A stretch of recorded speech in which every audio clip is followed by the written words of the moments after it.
How would you like a 15% discount to my daily email, the stack of stuff, the show notes, discounts to the conference, all of that? All you need to do is text the word show to 33777. You'll get the annual subscription with a 15% discount to my daily email. You'll get the stack of stuff, the links to the show notes, discounts to the conference, and so much more.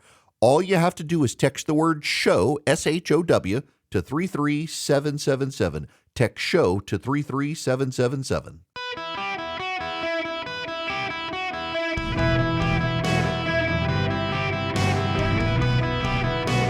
Welcome to the Eric Erickson Show podcast, Hour 1. Greetings, conversationalists. Welcome. It is Eric Erickson here across the nation from the home studio in the bunker. I haven't done this show out of the house in a while, but the kid was well enough to go to school. My wife is now home resting. Thanks for the prayers and the well wishes. Let's get to the news of the day. The Democrats are preparing their cave on the shutdown now. However, it comes as Hakeem Jeffries is announcing the Democrats will kill a Republican plan to pay federal workers during the shutdown. There was some dispute as to whether they should pay the workers who are furloughed or the necessary workers who are on the job right now working, particularly in the Department of Defense. But Hakeem Jeffries says not only do the Democrats believe it was unconstitutional for Donald Trump to have paid the military during the shutdown,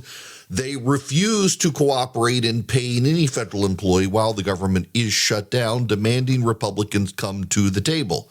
Now, while this is happening and Hakeem Jeffries is appearing tough to the cameras, there is actually a report out. Democratic congressional candidates nationwide, feeding off voter fury, are raging against the leadership.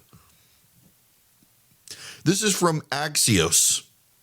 I am not a when they go low, we go high person. I'm not that kind of girl, Texas State Representative Jolanda Johnson, who's running in a November special election for a safely Democratic seat, told Axios, if they go low, I'm going in the gutter. She's going to be another Jasmine Crockett. Axios interviewed dozens of Democratic congressional candidates, some challenging longtime Democratic incumbents, others running in open primaries in blue or purple seats. What was consistent across many of those interviews was the notion that the Democratic Party establishment has not met the moment since Donald Trump returned to office in January. That echoes what Democratic elected officials have heard from their constituents, particularly their liberal grassroots, for the last 9 months. And it signals a headache ahead of Democratic leadership, which may have to grapple with its own version of the Tea Party wave that wreaked havoc on Republican leaders. The American people want to be part of a movement to fight back for their rights, says former Houston City Councilwoman Amanda Edwards, another leading candidate in the Texas special election. Trump is willing to go as far as he can go and has no limitations, she said. At what point are we going to be in a position where we're ready to fight back? And on and on and on it goes. In fact, there's another story from Axios. The headline says it all. Dozens of Democratic candidates won't commit to backing Hakeem Jeffries. This has nothing to do with Chuck Schumer now. It's Hakeem Jeffries. I've seen this before. I've seen it with the Republicans. The battles against Mitch McConnell and John Boehner, and then Paul Ryan, and then Kevin McCarthy, the Republican base wanting a fight. Republicans got so tired of Republican leaders failing to do anything to fight, they decided to pour gasoline on it, strike a match, and elect Donald Trump to rebuild the Republican Party. Let's be real clear here. The reason Donald Trump became the leader of the Republican Party is because Republican leaders for a decade made promise after promise after promise, and then when put in positions to deliver those promises, caved on those promises, and in the process wouldn't fight. The base said, Donald Trump's a fighter, and he won by throwing punches and by behaving unlike other politicians. Remember, Republicans are still mad at Mitt Romney for what they thought was not fighting. They're still mad at John McCain for a lot of things. But remember, John McCain decided in 2008 during the financial crisis, the last month of the campaign, he's just going to give up, suspend his campaign. And we know in hindsight, John McCain told people he wasn't sure he should stand in the way of history, electing the first black president of the United States. Republicans wanted a fighter. They got Donald Trump. He remade the Republican Party in their image. There's a problem for the Democrats here. Nobody likes the left. Even a lot of Democrats in Congress don't like the left. But by refusing to back a guy like Hakeem Jeffries or Chuck Schumer, the Democratic base is more and more mobilized to help the progressives. And as they move towards the progressive left, they go off the deep end. It's actually kind of funny. The Democrats have worked themselves into this radicalization, and it's a radicalization where they're so attuned to what their base wants that they're not attuned to reality. Think about the affirming messages that came out of the media, the late night comics and the like for the No King's Day protests. Most Americans were watching college football on Saturday. They were not protesting with the blue-haired boomers of the angry progressive tribe whose daddies fought the Nazis and now they needed to fight the Nazis to prove their worth to long-dead daddy, so they decided their neighbors who they don't like are the new Nazis. So they went out and protested on Saturday. There was a profile of one grandmother who skipped her granddaughter's soccer game. Her granddaughter wanted her to go to the soccer game, and the grandmother thought she needed to go protest instead, and that one day her granddaughter would grow up and be proud that her grandmother missed her soccer game. Literally, that was the story. 79-year-old grandmother decided she needed to go protest Donald Trump and skipped her granddaughter's soccer game. She might be dead before next soccer season. The granddaughter wanted her at the soccer game, but narcissistic, self-absorbed grandmother said, no, one day she'll look at me as the hero I am in the mirror. Pathetic. Progressivism is a mental illness. And now the Democrats have backed themselves in the corner. See, so there are two problems here. Problem number one. Like the Republican Party of old, the Democrats made a bunch of statements to their base they seem to believe, like Donald Trump's a Nazi, the Republicans are fascists and racists and bigots, and we must stop them. And ICE are an authoritarian brown shirt police regime of the fascists and the Nazis, rounding people up. And the base of the party says, oh, yeah, really? And the Democratic leadership says, yes, we will stop them. And what are they planning on doing? Funding the government, funding the Nazis. Going to allow Hitler to keep on Hitlering. Let the brown shirts keep on brown shirting. That's the Democratic solution is, well, we're limited by the rules. Just as the Republicans came along and said, you know what, screw the rules, Donald Trump's going to blow everything up. That's where the Democrats are headed right now, except they're headed in a direction that most Americans abhor, kind of freaks out. All the immigrants who came to this country from South America, fleeing the socialist regimes down there, and suddenly you got the Democrats saying, let's have some socialism, boys. That's one of the problems. The other problem is you've got TV networks. So I don't know if you read this or not. Bari Weiss, who's now the editor at CBS, had a meeting with the 60 Minutes crew and asked them why they thought Americans thought they were biased, and they were flummoxed. Flummoxed, I tell you. They had no idea anyone considered them biased. They had no idea. They were offended at the idea that they are biased. They consider themselves straight, narrow, and down the middle. They had no idea that the American people would think they're biased. You see, in the American press corps, the left is the center. The left is the center. The far left, in fact, is reasonably, moderately liberal. Many of the reporters who write the news stories that shape the news you get off TV are further left than Nancy Pelosi. In fact, they look at Nancy Pelosi and find her to be a compromising moderate. And in the Democratic bubble, when the media is as far left as it is, it enables the far left to go even further left because they're committed to being liberal. They're committed progressives. So you have the New York Times, the Washington Post, CNN, ABC, CBS, NBC, PBS, NPR, MSNBC, most notorious of all, pushing them all to the left.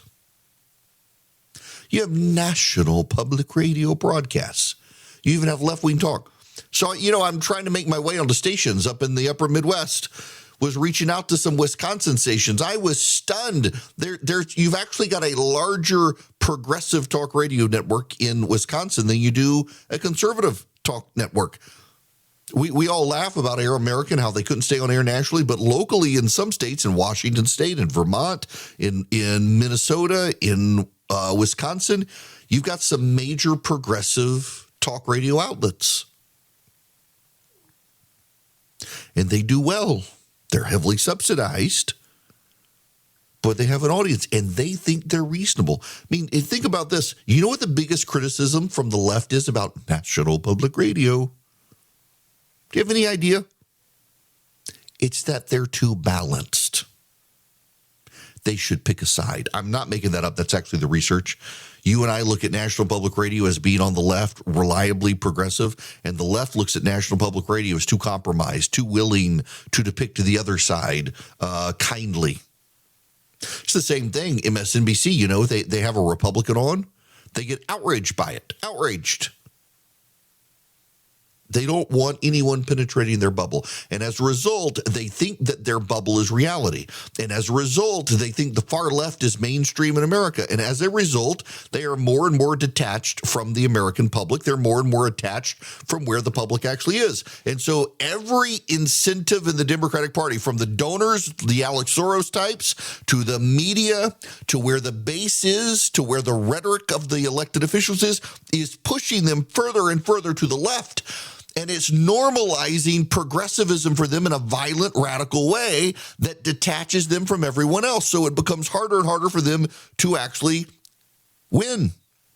Donald Trump allowed the Republicans the luxury of abandoning some of their conservative principles that I adore, the limited government, hands off the economy, things like that. There's actually an economic populist strain of this country that doesn't mind left-wing economic policy. We're getting some of that from the Trump administration. There's a report out today, though, they may start importing Argentinian beef to lower beef prices, and the people in Nebraska and Kansas are furious.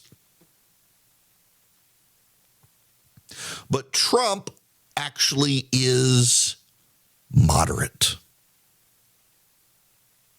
Not a single one of you on the left are willing to recognize this because you've gone so far left.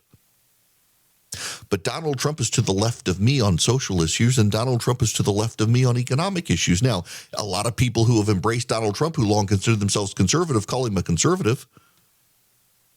But there are certain areas of the free market, for example, Trump tariffs, some of his economic reforms that he wants, even some immigration reforms. There are things that labor unions called for in the 50s and 60s and 70s. He's far more open culturally than I am to a number of things. He's actually pretty moderate. And he's populist. He's where a majority of the people are on a lot of issues, on the 80-20 issues. And the Democrats don't even realize it because they're so far left these days. They can't recognize that Trump is on the right for sure, but much closer to the middle than they are. They're convinced they're the moderate ones.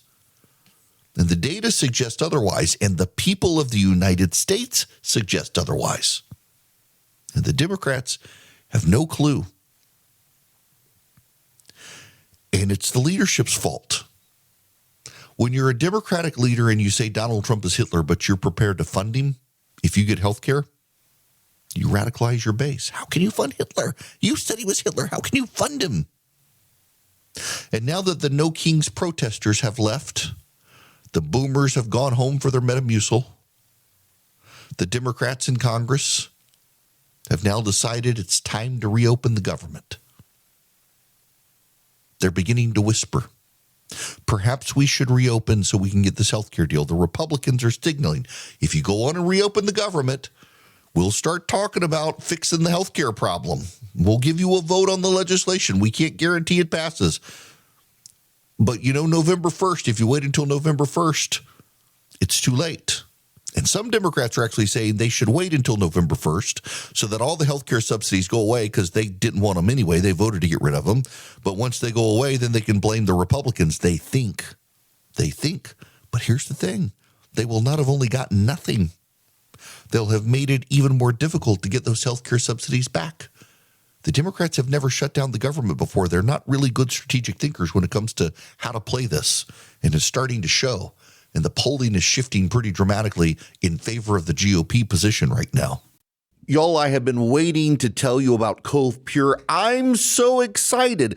So, I moved my radio show and podcast out of my house to a studio, and I'm in a big corporate building, and you don't really trust the water out of the pipes. Cove Pure is the fix. They've got Clearwave technology. It removes 99.9% of contaminants, lead, PFAs, pharmaceuticals, you name it. I've got one in my office, and I finally have stopped buying bottles of water thanks to Cove Pure. There's no need to call a plumber or drill any holes. I was able to do it. You just plug it in on your countertop. You set the temperature you want on the touchscreen. It tastes like water. That is, it doesn't have a taste. It's fantastic. Take back control of your family's health and drink water the way it's meant to be. Go to covepure.com/Eric right now. Get $200 off while supplies last. That's covepure.com/ERICK. covepure.com/Eric. Get $200 off. covepure.com/Eric. Hello and welcome. It is Eric Erickson. Just got an email from a listener, Walter. He says, don't take it the wrong way, but you look tired. I'm exhausted. I am looking forward to the weekend, and it is Tuesday. I'm actually going to be out of town on Thursday. I think I've got dinner with some friends, and I am looking forward to just being able to unwind and unplug for a little bit on Thursday evening. It's been it was a tiring weekend, and it's okay. I mean, things happen. A lot of people have asked, do you need food? Do you need meals? I'm like, no, my wife can't eat. My son's super picky, so it would just go to waste. I'm fine cooking. I went out to eat last night. I made a pizza the night before. Been pretty good about cooking small meals for us, making lots of bacon for my kids. So I'll be fine. I appreciate the prayers. But yeah, it was a rough weekend. Life happens sometimes. The phone number, 877-973-7425. Should you wish to be on the program, I would be very happy to have you on the program. Don't forget to text Eric, ERICK, to 33777. Click that top link. It's the show notes. You can subscribe. Your paid subscription might one day help me hire a security team and put me on a private jet, but I'm not holding my breath. Actually, you get a great discount so you can get the show notes. Although I was hyping them yesterday, and then the Amazon crash messed everything up, and they were delayed getting out. I'm glad Amazon fixed itself. Now, I got to tell you about my bank, Old Glory Bank. They're a great bank. They can be your bank. You go to oldglorybank.com/Eric today and sign up for them. You get a checking account. You get a savings account. You can do home loans. You can do CDs. If you're a business, they have great business accounts.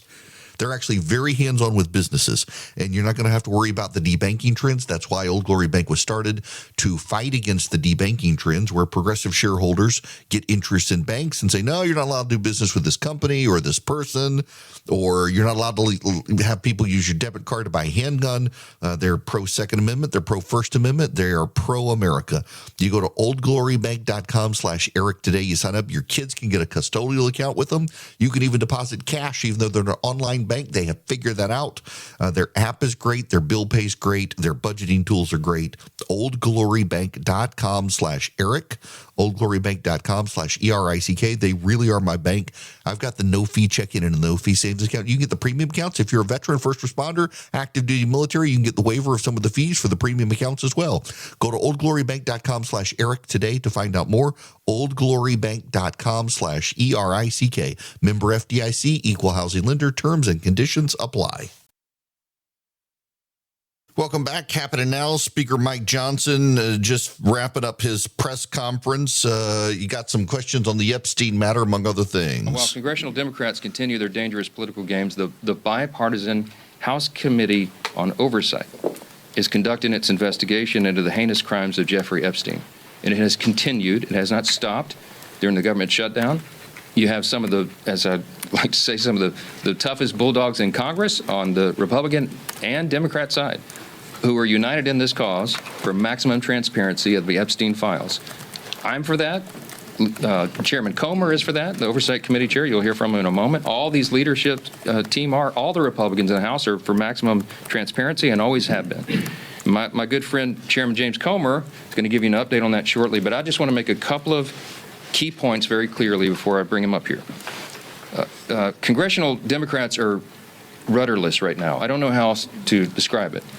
They don't have a message. They don't have a leader. They don't have any identifiable set of policy solutions for the problems facing the American people. Their party continues to hit all-time historic lows in poll after poll after poll, and many of you have reported on that. These are objective facts. They're utterly lost as a party, and everybody can see it. So what are they doing? They see a shiny object, and they latch onto it.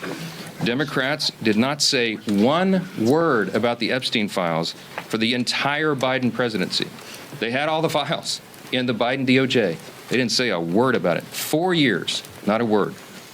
And suddenly now they somehow convince themselves that the Epstein files will be damaging to President Trump and Republicans in some way that they've imagined.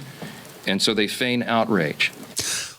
It's not just the Democrats now. It's also members of the media. It comes up way more now with members of the media, essentially stylizing themselves with a political gotcha.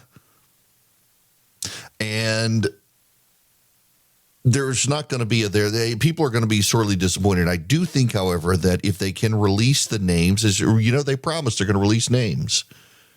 They're going to release names. They haven't released the names.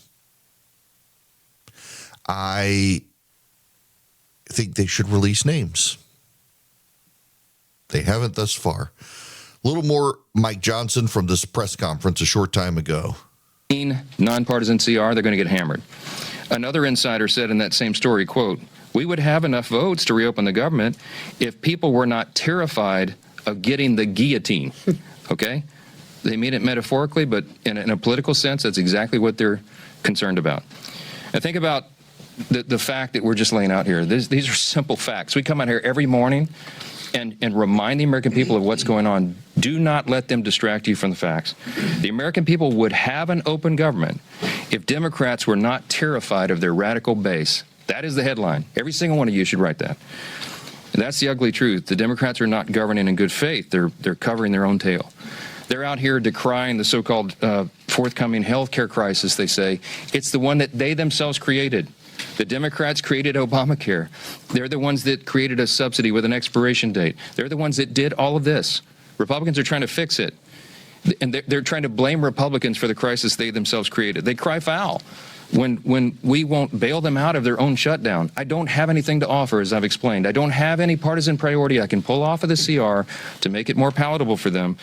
There's nothing to negotiate. They just have to do what they've always done in the past, that they did 13 times during the Biden administration, and they did as recently as March of this year, to open the government so that people can get their services and their paychecks.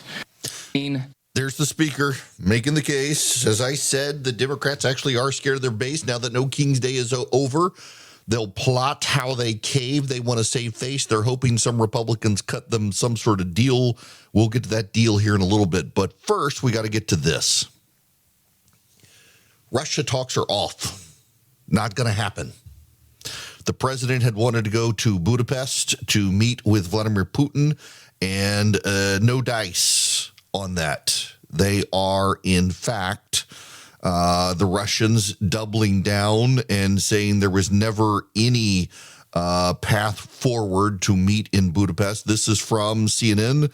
President Trump's hopes for a quick meeting with Russian President Putin may be stalled after sources familiar with the matter told CNN an expected pre-meeting between the world's leaders' key foreign affairs aides this week had been tabled. Trump said Thursday after a call with Putin, the two agreed that there will be a meeting. of high-level advisors next week. The United States' initial meeting will be led by Marco Rubio, together with various other people to be designated, he said on social media. However, that anticipated meeting between Russia and Rubio's counterpart Sergei Lavrov has been put on hold for the time being, a White House official told CNN. It was not immediately clear why the meeting was no longer taking place. Though one of the sources said Rubio and Lavrov had divergent expectations about an end to Russia's invasion of Ukraine. It was also not immediately clear what impact the tabling of the pre-meeting between Lavrov and Rubio this week might ultimately have on the anticipated Trump-Putin summit in Budapest. President Trump has consistently worked toward finding a peaceful and diplomatic resolution to the end of this senseless war to stop the killing, said the White House deputy press secretary. He's courageously engaged parties on all sides and will do everything in his power to achieve peace. The president says he wants to meet with Putin within the next 2 weeks in Budapest, and the Russians are saying that there is no meeting scheduled, therefore there can't be a collapse of a meeting. You got that? Since no meeting has been scheduled, you can't say there was a collapse of a meeting. That's the Russian line right now, perhaps subject to change. But as of now, the Russians don't actually think that there's any sort of meeting to be had.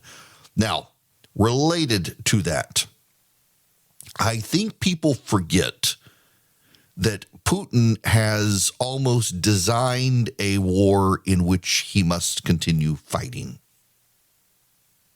I don't know that you guys really appreciate what I've been talking to you about when it comes to the way Putin has continued to mobilize this war. Let me read you this tweet from The Economist. Unless something dramatically changes, our calculations suggest Putin will be unable to win the war on the battlefield. The fact that he nevertheless continues to try suggests he is out of ideas. I don't think he's out of ideas at all. Here's the problem with Putin. Where are his soldiers from? Most of his battle-tested soldiers are now dead. Had a massive pile of dead soldiers. The problem for Putin is that because he had so many dead soldiers killed by a Ukrainian resistance they didn't expect to get, they've had to walk it all back. The Ukrainians were far more effective than the Russians ever expected them to be. In May, Russia launched an offensive aimed at breaking the Ukrainian lines. In furious attacks over the following months, the whole front line went ablaze. But they seized 0.4% of Ukrainian land. This is this Economist article. Was it the Tomahawks, the deadly cruise missiles, are probably one reason Putin spoke to Trump on October 16th and agreed to meet him in Budapest in the coming weeks to talk about a ceasefire.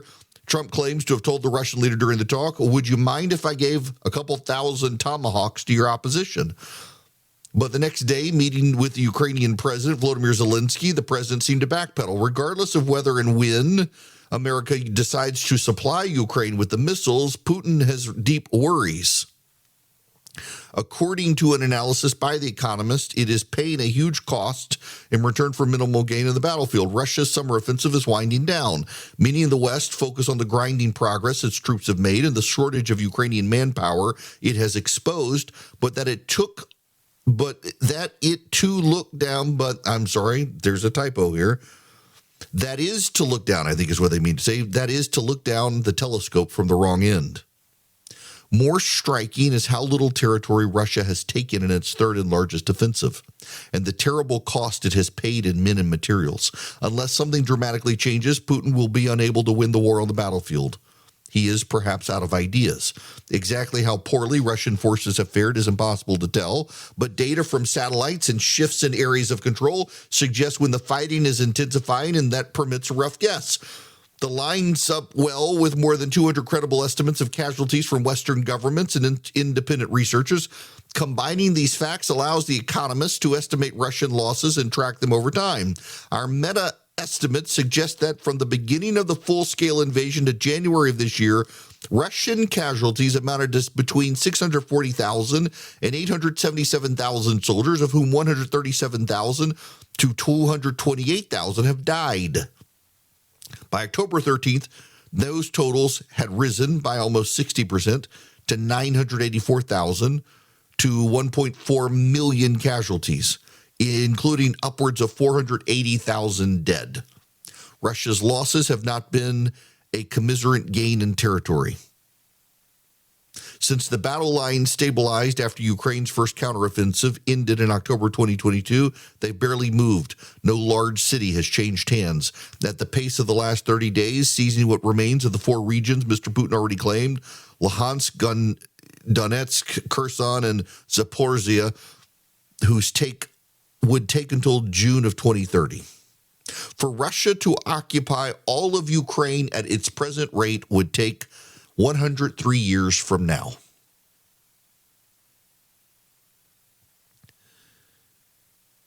Here's the problem. The President of the United States wants to bring peace.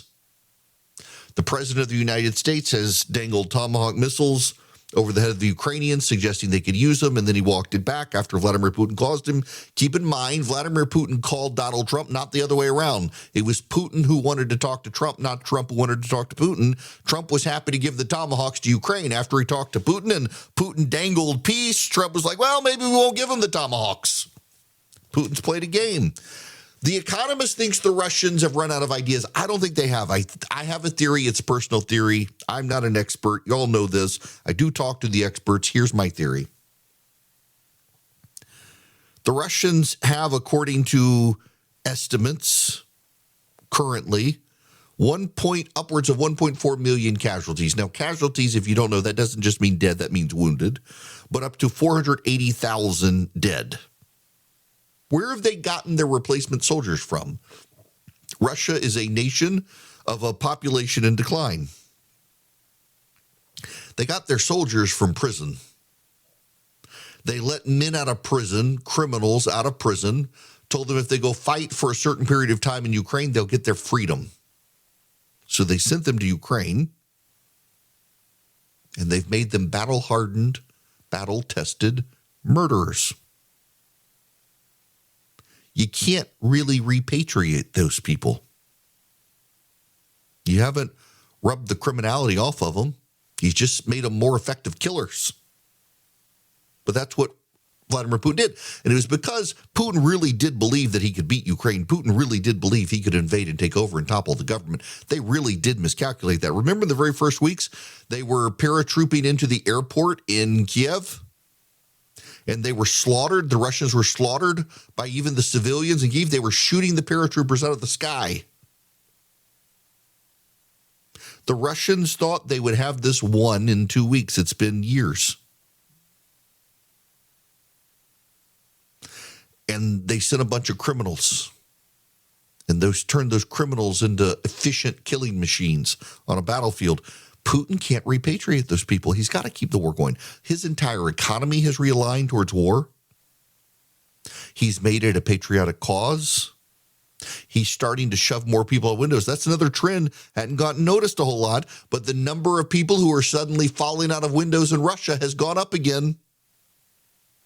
There appear to be internal dissension in the ranks. When the people start falling out of windows in Russia, you know there's dissension in the ranks among Putin loyalists. So you got the criminal murderers killing people in Ukraine. You got the people falling out of windows in Moscow and St. Petersburg. It's starting to sound a little bit like this is getting away from Putin.